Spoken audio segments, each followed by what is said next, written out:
होलिया में निकललू बहरी बचिए के रहिया रानी खैले बनी लोहरी। सुनाए बाछी जदी मन गबड़ाई ऊपर से नीचे तहर सगरो रंगाई। पानी भरपूर तू उमंग लिहा हो जीजा चोलिया के होलिया में रंग लिहा हो।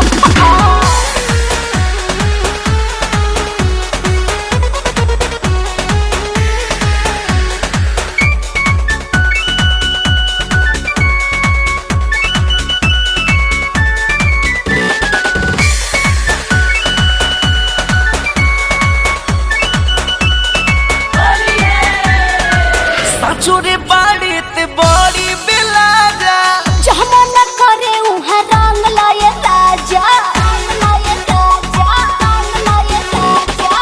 देखते पिचकारी हमर लगबे ते भागे बोला न केने डरबा पीछे के आगे। पहले लगाए तोरा गोरे गोरे गाल में फिर फंसाए गोरी बोहिया के जाल में। रेडी पानी भरपूर तू उमंग लिहा हो जीजा चोलिया के होलिया में रंग लिहा हो।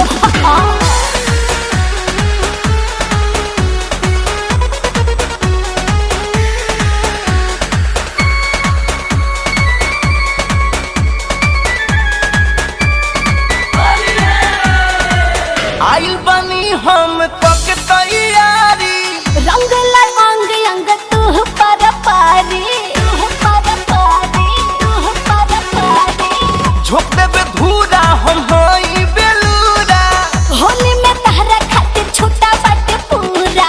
छोड़िए न राकेश पारे दीपक दिलदार हो जाहिद मनोज जम के लूटी है बाहर हो। रेडी पानी भरपूर तू उमंग लिहा हो जीजा चोलिया के होलिया में रंग लिहा हो। रंगना